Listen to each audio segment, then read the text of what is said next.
Hey everyone, my name is Khushbu Lalwani and here I am with the first video of my German channel TUTION. I welcome you all here. This video will be only in the language English and in Hindi instead of German because I'm assuming that the people who are watching this video will either be non-native German speakers or would actually be trying to learn German to get to Germany. In this video, we'll be talking about why actually Indian and international students all over the world aspire to go to Germany. What are the benefits of actually being enrolled in the German universities and how can one actually live in Germany? What are the pros, what are the cons, and actually what actually makes the impact of studying in a German university. So let's begin. The first reason is the higher education in Germany. Germany की जो higher education है वो वाकई में all over the world बहुत ही ज़्यादा बेहतर और अच्छी है. इवन जर्मनी की 44 यूनिवर्सिटीज़ जो हैं वो हमारी QS world university ranking list में एडिड है, including university of Bonn, Heidelberg university and RWTH Aachen university. The second and the most important factor is the no tuition fees. Yes, you don't have to pay any tuition fees in most of the German universities. That is the most of the government universities. You just have to pay the semester fees, which is also a nominal amount of fees. So one doesn't need to think of that much for paying the fees. The third reason is the English taught courses. Yes, there are total number of 1,471 courses that are taught in English language. So even if you don't have a prerequisite knowledge of German, you can also get enrolled in that German university in the English program. But it is actually available in PhD and master's degree. Fourth are the funding sources. DAAD और Erasmus जैसी organisations भी हैं जो कि international students को Germany तक enrol करने में हेल्प करती हैं, जर्मन यूनिवर्सिटीज़ में ऑफ कोर्स.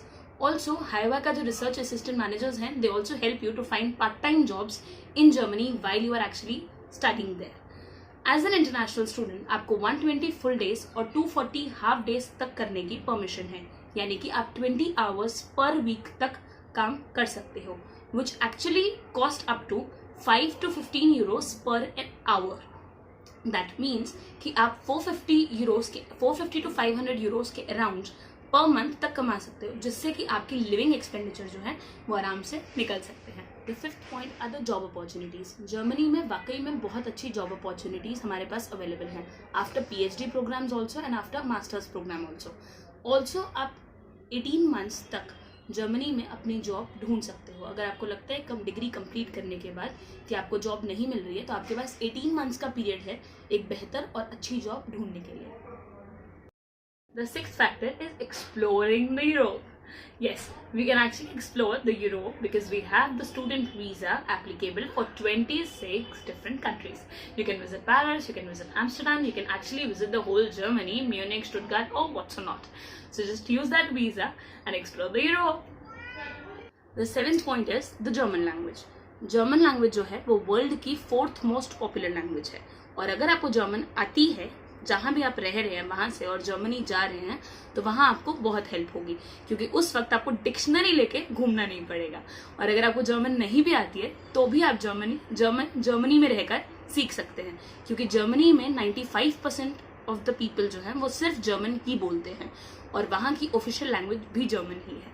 तो चिंता मत कीजिए, जर्मन अगर आप यहाँ से सीख कर जाते हैं तो भी, और अगर नहीं भी सीख पाते हैं तो जर्मनी जाकर तो पक्का सीख ही जाएंगे. The 8th point is the safety. अगर आपको चिंता हो रही है कि आपके बच्चे जर्मनी में कैसे रहेंगे, अगर आप एक पेरेंट हैं और अगर आपको खुद एक स्टूडेंट हैं और चाहते हैं कि वो जर्मनी जाएं, लेकिन थोड़ी सी टेंशन है कि हम जर्मनी में कैसे रहेंगे, वहाँ पे चीज़ें सेफ होंगी या नहीं होंगी, कहीं किसी की चोरी मर्डर का है ऐसा कोई केस तो नहीं, तो चिंता मत कीजिए. अदर डेवलपिंग कंट्रीज के अराउंड जर्मनी का जो क्राइम रेट है वो बाकी कंट्रीज से कम है, तो सेफ्टी की चिंता मत कीजिए. बस अपनी सीट बेल्ट लगाइए और प्लेन ले लीजिए सीधा, अभी नहीं, लॉकडाउन के बाद. 9th फैक्टर जो आपको एक्चुअली मोटिवेट कर सकता है जर्मनी के लिए जाने के लिए, that is the health care. Germany का हेल्थ केयर जो है वो ऑल ओवर द वर्ल्ड में बेस्ट कंसिडर किया जाता है. ऑल्सो बाय लॉ जर्मनी का हर रेजिडेंट हेल्थ इंश्योर्ड है, यानी कि आपको उसकी भी चिंता करने की जरूरत नहीं है. अगर आप जर्मनी में रह रहे हैं तो that is mandatory to have an health insurance. So please go to Germany and wait for the 10th option. 10th part is the vegan और द वेजिटेरियन.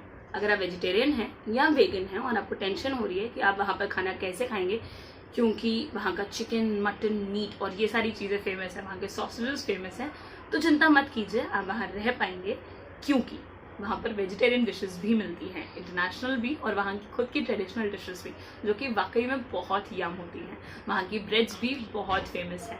ऑल्सो यूनिवर्सिटी में जो हमारा मेंसा होता है, Mensa is a university dining hall, जिसको आप canteen भी बोल सकते हैं, वो जो है वहाँ पर मैंडेटरी है बाय द यूनिवर्सिटी गाइडलाइंस कि वहाँ वेजिटेरियन फूड हमेशा अवेलेबल हो। तो चिंता मत कीजिए, ये 10 रीजंस मैं आपको ऑलरेडी बता चुकी हूँ, इन्हें इवैल्यूएट कीजिए, सोचिए और देखिए कि आप वाकई में जर्मनी जाना चाहते हैं या नहीं। अगर ये वीडियो पसंद आई हो तो please subscribe my channel and press that button ting ting ting for my motivation. Till then अलविदा एंड टेक केयर, बाय।